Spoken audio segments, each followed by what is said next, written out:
Estamos delante de tu santa presencia en esta tarde del día de reposo.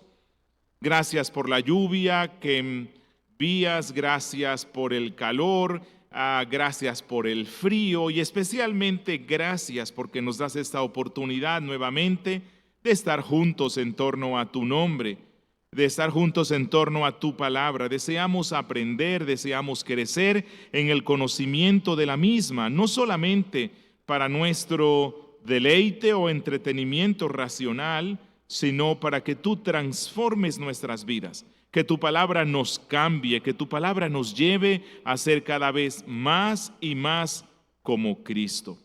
Oh Dios, bendícenos en este estudio de tu palabra. Es un tema que tiene ciertas dificultades, pero yo te ruego que por tu Espíritu nos des la capacidad de comprenderlo y de poder aplicarlo a nuestras vidas. A ti nos encomendamos, oh Rey de la Gloria, rogando la asistencia de tu Espíritu en Cristo Jesús. Amén. Bueno, nosotros nos encontramos ya desde el capítulo 6, desde el verso 12, estudiando con el apóstol Pablo el aspecto de la inmoralidad sexual. Realmente en esta disertación que escribió el apóstol, él se enfoca en algunos temas de la vida práctica y de la vida diaria del cristiano. Ya hemos visto que en el capítulo 1 él habló acerca de las divisiones, habló acerca del sectarismo, habló acerca del orgullo partidista, pecados que son muy comunes dentro del pueblo de Dios. Y eso lo trató en el capítulo 1, en el 2, en el 3 y en el 4. En el capítulo 5, el apóstol Pablo habló acerca de la disciplina eclesiástica en una situación de inmoralidad, en el caso de un pecado de incesto. Y el apóstol exhortó a la congregación a no ser tibia, a que no sea débil frente al pecado escandaloso, sino que aplique la disciplina eclesiástica. Y en este caso, como era alguien que no se arrepintió, que quiso mantenerse en impenitencia, entonces el apóstol Pablo dice: excomúlguenlo, expúlsenlo, entréguenlo a Satanás. En el capítulo 6, en la primera parte, el apóstol Pablo exhortó a la congregación para que solucionaran los conflictos internos y que no era necesario ir ante los jueces, pero que ellos estaban yendo ante los jueces impíos a causa de que no estaban mortificando el orgullo, que les faltaba mucha humildad. Les faltaba la negación de sí mismos y al no tener la disposición de perdonar el pecado o la infracción que cometió contra él su hermano, entonces todo estaban solucionándolo ante los jueces impíos. Y también en el capítulo 6, hoy en el sermón, estuvimos viendo cómo Pablo empieza a disertar profundamente y prácticamente sobre el pecado de la inmoralidad sexual. Y él ya nos mostró que este pecado de fornicación afecta al infractor, al que lo comete, de una manera tal que no solamente daña su cuerpo, daña su ser, daña su corazón y afecta a su mismo cuerpo, todo lo que él es. Y ahora en el capítulo 7, el apóstol Pablo hablará sobre el celibato y el matrimonio. El celibato y el matrimonio con relación a la inmoralidad sexual, que era un pecado muy grave dentro de esta congregación. Tan grave era que a un joven le permitieron convivir sexualmente con su madrastra y ellos estaban contentos con las lenguas y con todas estas otras cosas que tenían ellos. Así que el pecado de fornicación o el pecado de la inmoralidad sexual era algo muy arraigado, enquistado dentro de esta congregación. Y entonces Pablo en el capítulo 7 desarrolla el tema de cómo enfrentar la inmoralidad sexual si tú eres soltero y cómo enfrentarla si tú eres casado. Bien, bueno, hay que recordar que esta congregación estaba ubicada en una de las ciudades greco-romanas más corruptas en ese siglo.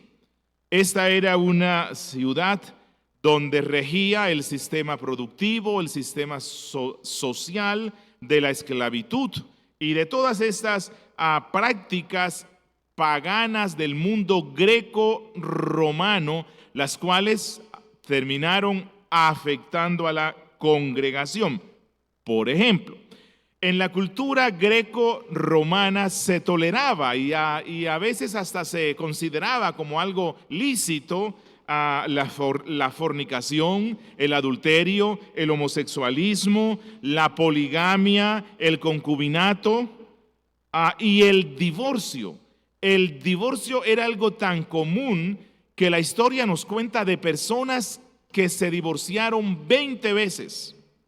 O sea, convivieron con 20 esposos o con 20 esposas. Se complicaba más porque como era una sociedad donde uno de los sistemas de producción era el esclavismo y los esclavos no eran los negros como luego pasó en el siglo XVI, en el siglo XVII, sino que los esclavos eran las naciones que iban conquistando. Así que estos esclavos estaban sujetos a las decisiones de sus dueños. Así que si sus dueños lo deseaban casar a un esclavo con otra, porque él consideraba que estos dos esclavos podían darle hijos fuertes, entonces los casaba. Pero si luego él observaba que no tenían hijos, entonces separaba a los dos y a cada uno lo casaba con otra persona. Y el esclavo no podía hacer nada. Ese era el sistema de esclavitud. Y en la iglesia de los Corintios, indudablemente habían esclavos que estaban en esa condición. Algunos de los miembros de la congregación habían ya experimentado varios divorcios antes de conocer a Cristo. Así que la congregación está interesada en conocer cuál es la perspectiva cristiana frente a este caos sexual que se estaba dando en la cultura greco-romana. Así que ellos deseaban conocer. Pablo, entonces, ¿es mejor ser célibe? ¿Es mejor entonces no tener relaciones íntimas, relaciones sexuales, ya que son carnales? Es lo que uno ve en la sociedad, ya que son pecaminosas. ¿No será que también incluso dentro del matrimonio no está bien que uno tenga relaciones íntimas? ¿Qué hacemos ahora que somos cristianos? De manera tal que el apóstol envía estas respuestas inspiradas para esta confundida congregación sobre el tema de la sexualidad entre los cristianos.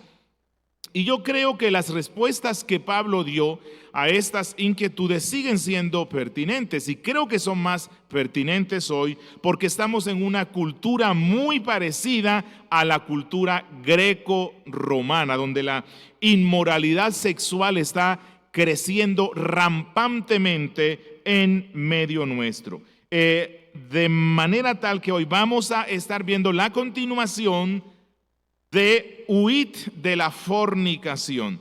Huid de la fornicación, glorificando las relaciones íntimas dentro del matrimonio. Y nos vamos a concentrar en tres pensamientos. Primero, en el verso 1a, la ocasión del tema, que ya les di un anticipo. ¿Cuál es la ocasión o el escenario o el contexto de este tema? 2 y 3 van a ser la respuesta que Pablo da. 2, la bendición del celibato y sus límites para huir de la fornicación. la bendición del celibato y sus límites para huir de la fornicación, versos 6, 7, 8. Y luego, tercero, la bendición del matrimonio para huir de la fornicación. La bendición del matrimonio para huir de la fornicación, versos 2 al 5 y verso 9. Así que empecemos con nuestro primer aspecto, la ocasión, el contexto de este tema. Dice el apóstol Pablo en el versículo 1, en cuanto a las cosas de que me escribisteis. Bueno, voy a contextualizar. El apóstol Pablo ya nos dijo que él le había mandado una carta a esta congregación, carta que no está en la Biblia. Y en esa carta, evidentemente, el apóstol Pablo tocó el tema de la inmoralidad sexual y el cristiano, porque Pablo conocía de cerca la cultura de los corintios. Entonces, los hermanos quedan inquietos con esa carta previa que les manda el apóstol Pablo y ellos le responden a través de otra epístola. Ellos le mandan una serie de preguntas relacionadas con el celibato, el matrimonio, la inmoralidad, el divorcio, las relaciones íntimas dentro del matrimonio, qué hacer si dentro del matrimonio uno de los dos llega a ser cristiano y el otro no, hay que divorciarse, puede un creyente comer carne sacrificada a los ídolos, cómo se deben usar los dones espirituales, resucitarán los muertos. Bueno, hay otros temas que ellos le escriben, le mandan una serie de preguntas a Pablo. Esa es la razón por la cual él en muchas ocasiones va a escribir en cuanto a, y cuando él dice en cuanto a, es bueno, respecto a la pregunta que me mandaron, esa es mi respuesta apostólica. Eso lo vamos a encontrar también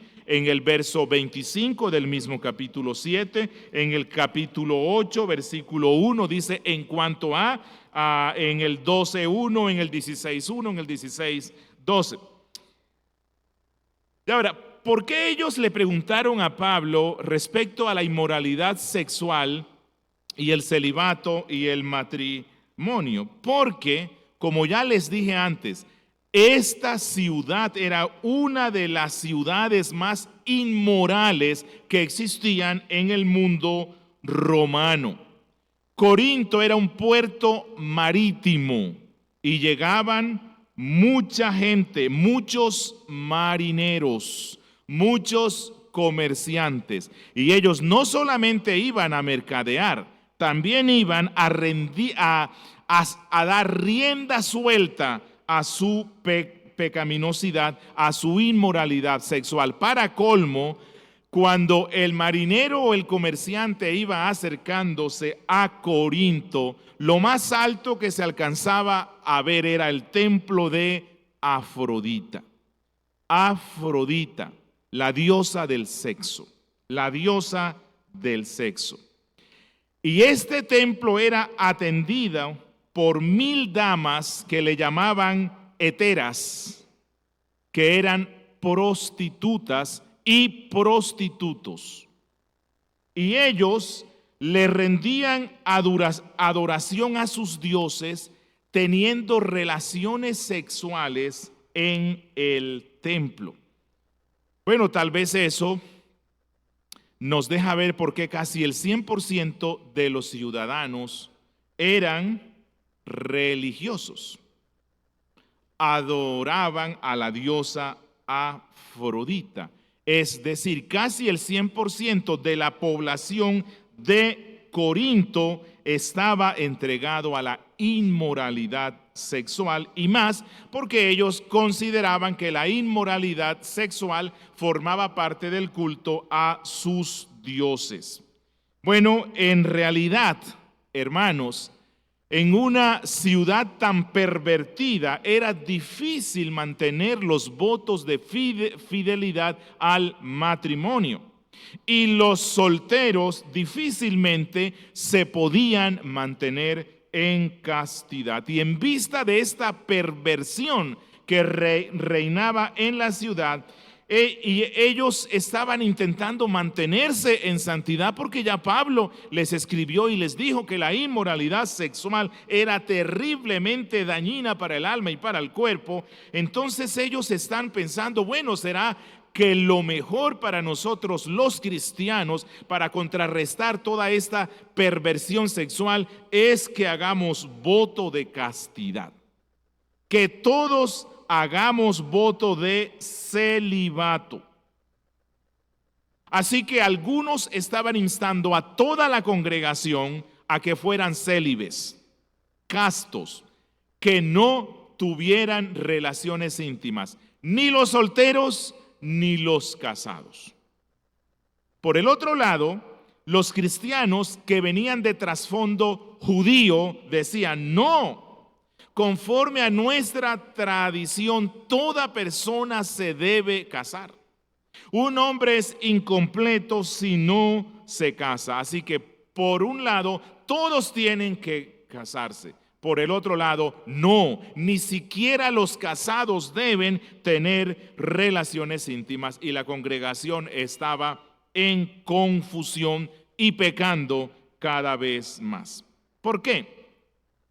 Porque si al que tiene don de castidad, al célibe, le ordenamos que se case, él se casará, pero va a mantener en insatisfacción a su cónyuge, porque a él la vida sexual no le interesa. Pero, bueno, y eso iba a ocasionar que el cónyuge víctima del celibato de su esposo o esposa iba a vivir en una constante insatisfacción íntima, y eso iba a conducirle posiblemente al pecado de adulterio. Pero por el otro lado, si le pedimos al que no tiene don de celibato que se quede soltero por el resto de su vida, también estamos exponiéndolo a la inmoralidad sexual porque no tiene don de continencia. Y entonces Pablo le responde a los dos grupos, y eso nos lleva a nuestro punto 2 y a nuestro punto 3. El punto 2 es la bendición del celibato y sus límites para huir de la fornicación. Entonces él empieza en la primera parte del versículo 1 diciendo: en cuanto a las cosas de que me escribisteis, bueno le sería al hombre no tocar mujer. No tocar mujer es una expresión que significa no tener relaciones íntimas. Bueno le sería al hombre antropos, así que aquí incluye digamos todo el género. Bueno le es no tener relaciones íntimas.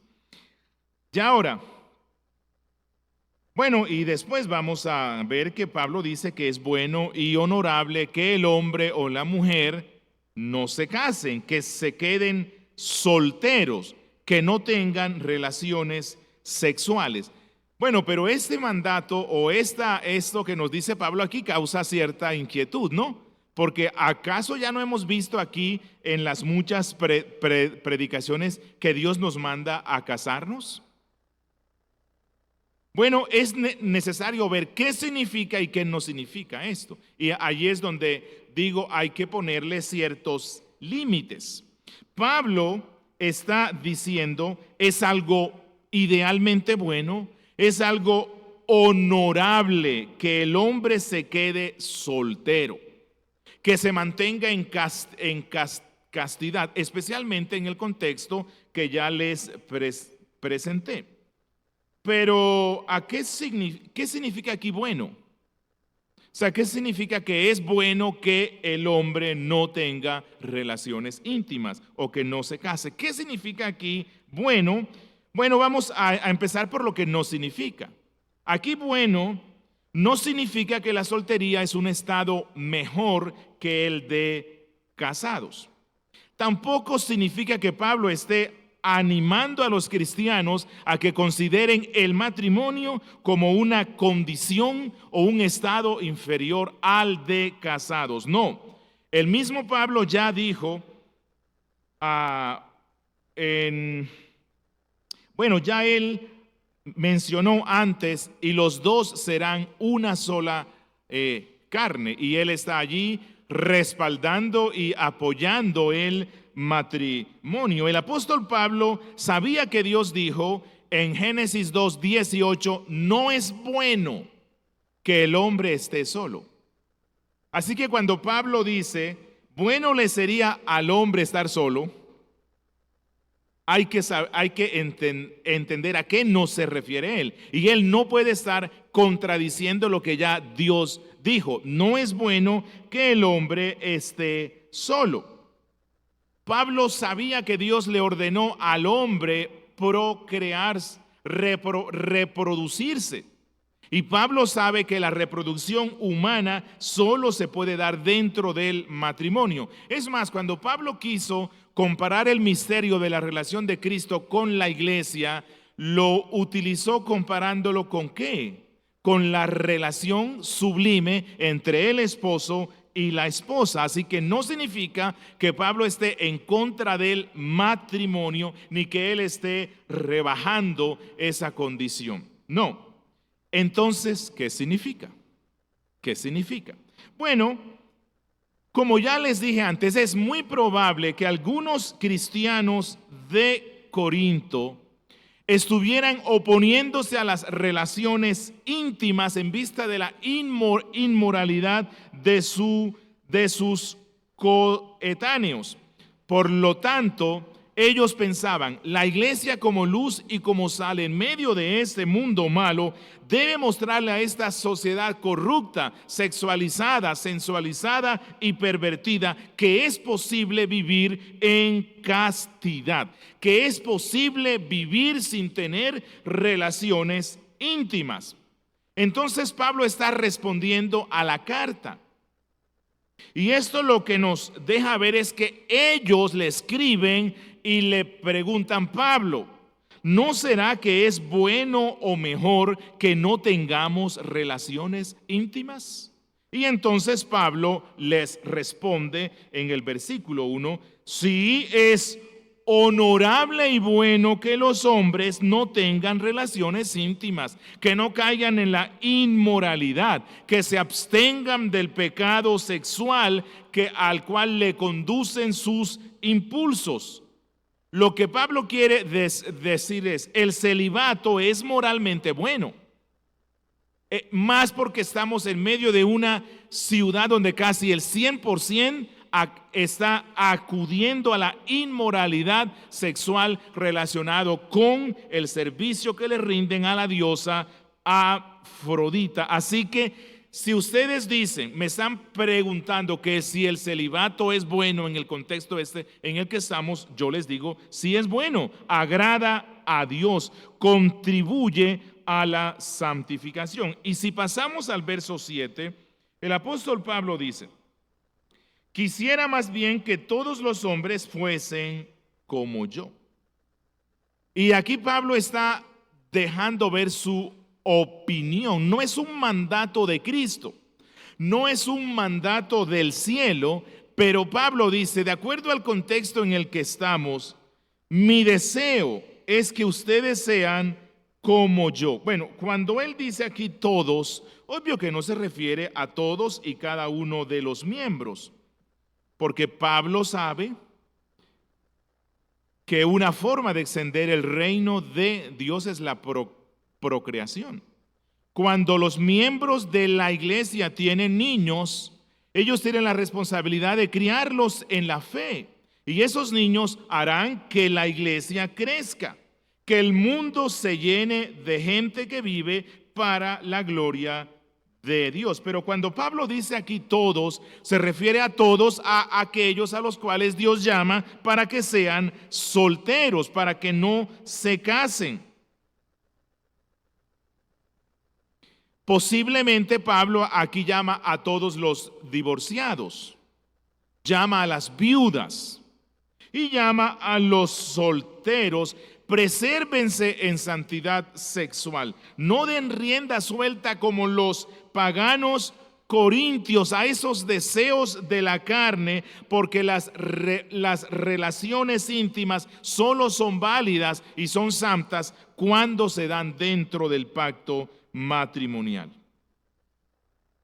Es posible que cuando Pablo dice es bueno, que también puede ser traducido es honorable la castidad, esté animando a algunos que sabían que tenían el don de castidad, pero a causa de la presión de la sociedad que les decía: mira, quedarse soltero, eso es algo raro. No tener relaciones íntimas, eso es algo extraño. Eso puede hablar de alguna anormalidad. Así que los que tenían el don del celibato estaban pensando en casarse por esa presión de la sociedad. Pero Pablo dice: no se dejen presionar. Si tú eres consciente de haber recibido de parte de Dios el don para mantenerte célibe, es decir, puro, que no sucumbas al deseo sexual, entonces aprovecha ese don para que te dediques por completo o con más fuerzas a servir a Dios, como luego él va a decir en los versos 32 al 34.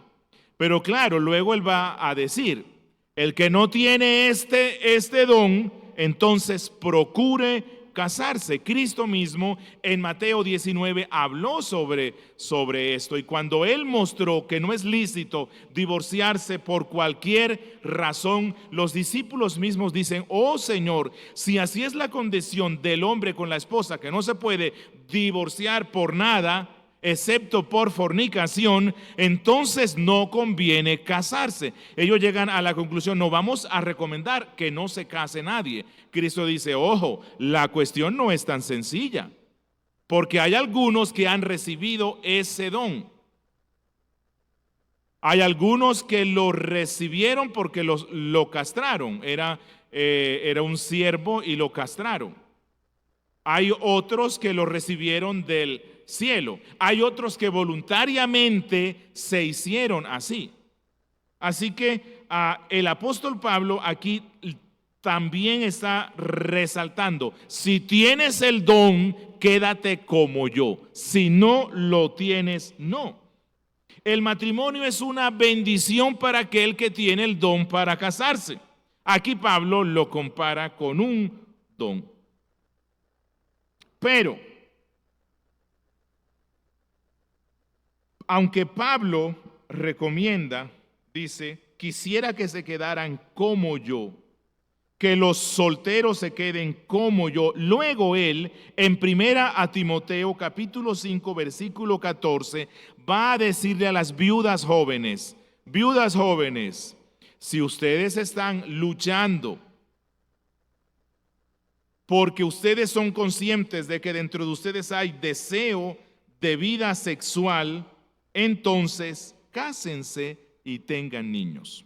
Cásense y tengan niños. Y ahora, ¿por qué Pablo aconseja a algunos solteros, viudos y divorciados que se queden en el estado en el que están? Vuelvo a insistir: de esa manera tendrán la oportunidad de servir al Señor sin las limitaciones que impone la vida de casados. Luego él en el verso 32 al 33 va a decir: quisiera pues que estuvieseis sin congoja.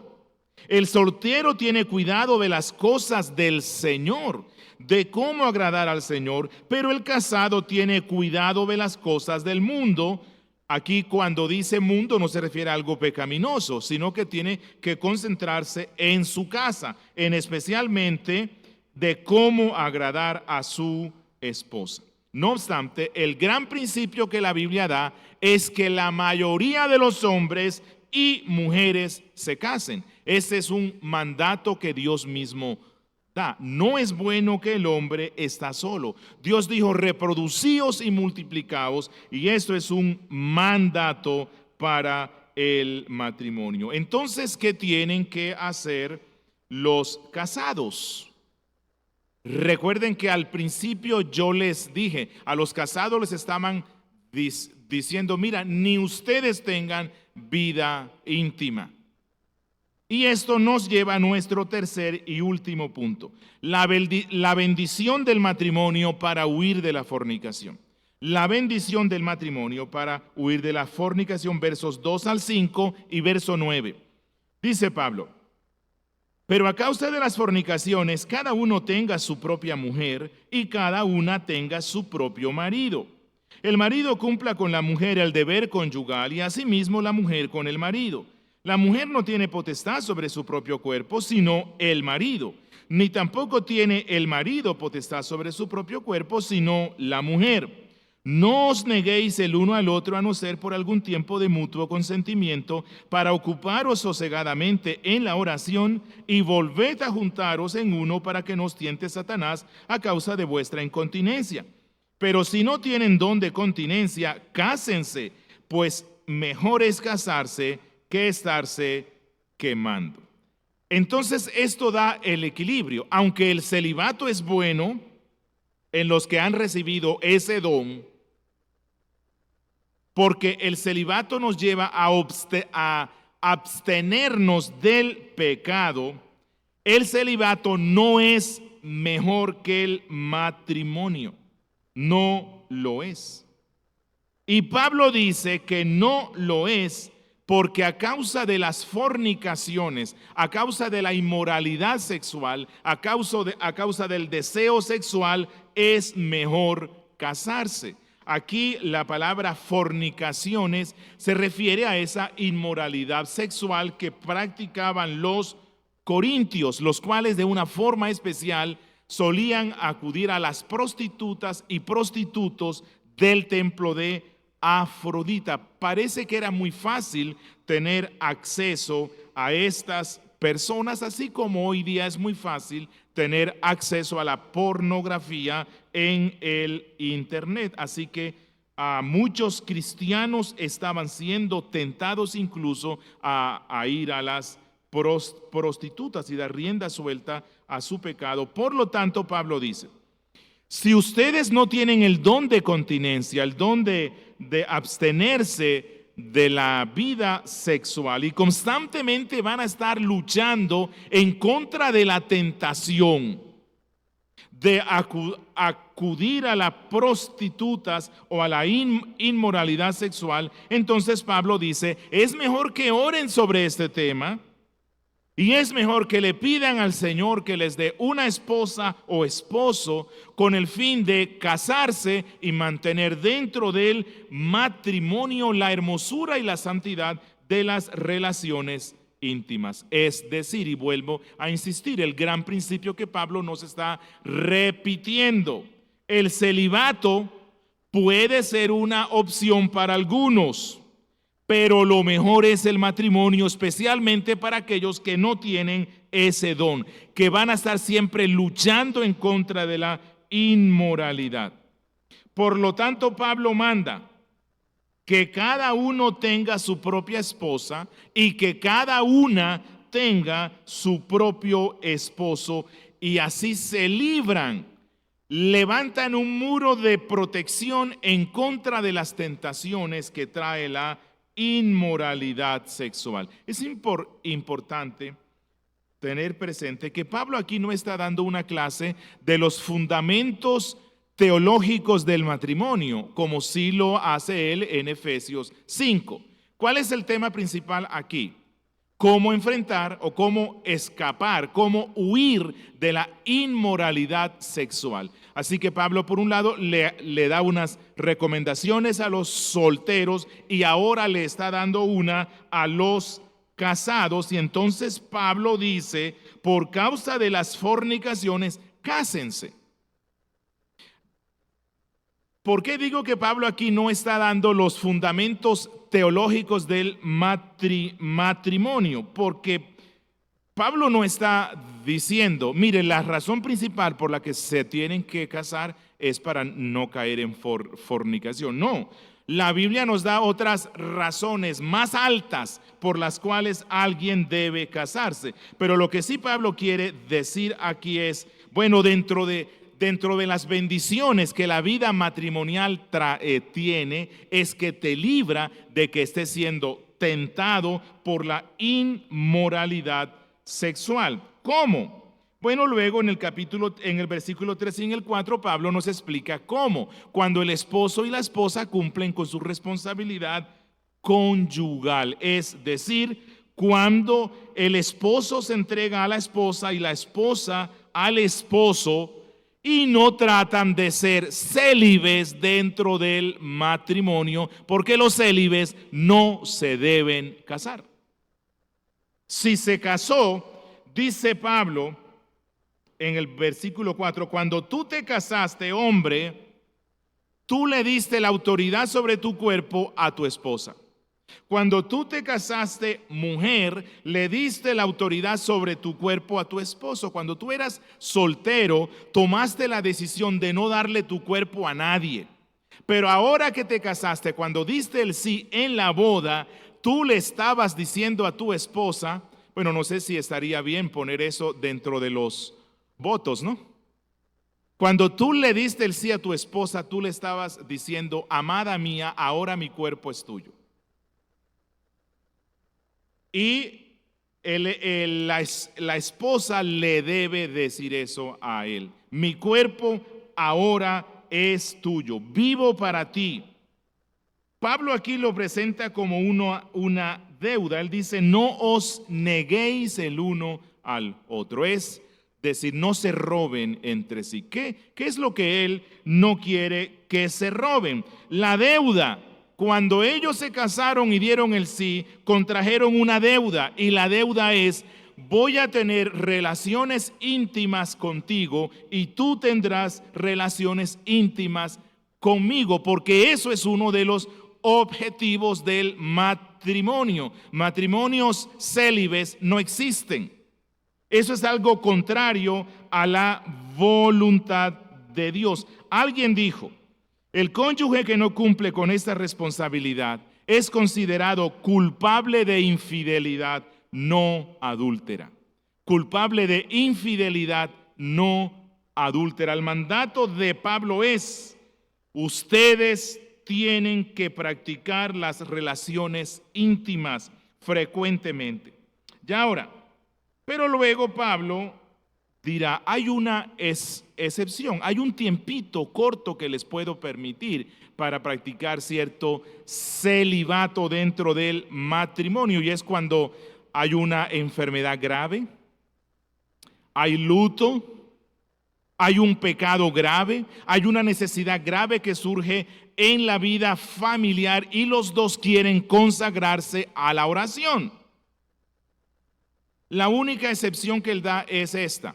Dejen de tener relaciones íntimas por un tiempo corto porque se van a dedicar a la oración, porque están pasando por una situación difícil. Pero Pablo inmediatamente dice, vuelvan a juntarse lo más pronto posible. ¿Por qué? Porque el diablo conoce la debilidad que cada uno tiene y el diablo los va a tentar. Y entonces, si ustedes prolongan por mucho tiempo la abstinencia, el celibato temporal dentro de la vida matrimonial, se exponen a caer en pecado de fornicación y se exponen a que la relación íntima se dañe tanto que termine en el divorcio. Y entonces Pablo concluye en el verso 9. Si no tienen don de continencia, cásense. Es mejor casarse que estarse quemando. Este es el gran principio que el apóstol da para todos los creyentes. Deseo terminar con unas enseñanzas extras y aplicaciones para recordar. Primero, el mandato bíblico para todos, solteros y casados. El gran principio que encontramos en la última parte del capítulo 6 y del 7 es: huyan de la tentación. Escapen de la inmoralidad sexual. Escapen de la inmoralidad sexual, porque ella destruye y mina las fuerzas del cristiano y de la iglesia. Segundo, Pablo nos presenta dos soluciones para que los creyentes no caigan en el pecado de la inmoralidad. Primero, que los solteros deben verificar si tienen el don de continencia, el don de la abstención. Eso es algo que el soltero debe ver. Es decir, que para ti el tema de la sexualidad y de las relaciones íntimas no es algo difícil, no es un problema. Si este es el caso tuyo, el consejo que da Pablo es aprovecha ese don, que es un don muy escaso.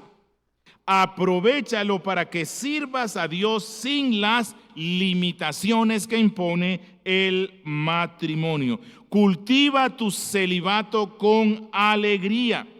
Entrégate por completo al servicio cristiano. Y recuerden, célibe puede ser no únicamente un soltero, puede serlo alguien divorciado. Porque el don del celibato no necesariamente es algo con lo que se nace. Dios lo puede dar en el transcurso de la vida. Un viudo o una viuda también pueden recibirlo.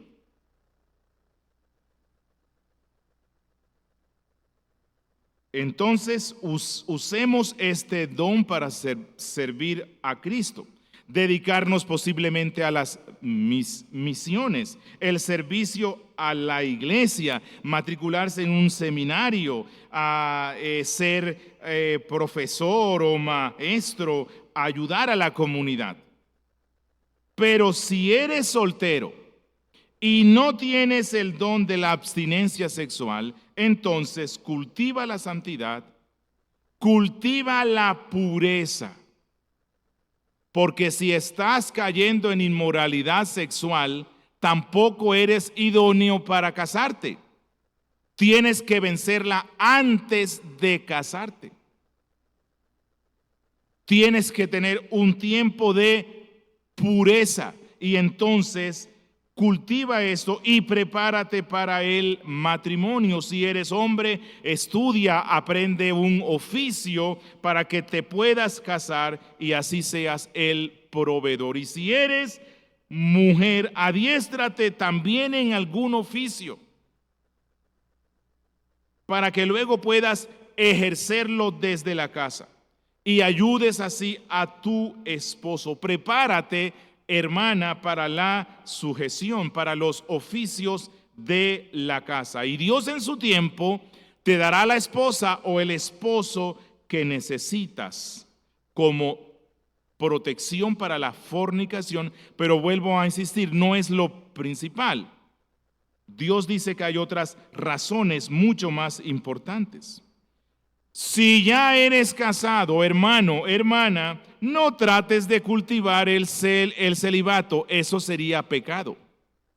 El celibato es santo para el soltero, el viudo, el divorciado. El celibato sería un pecado para el casado, porque privarías a tu cónyuge de los derechos que adquirió sobre tu cuerpo.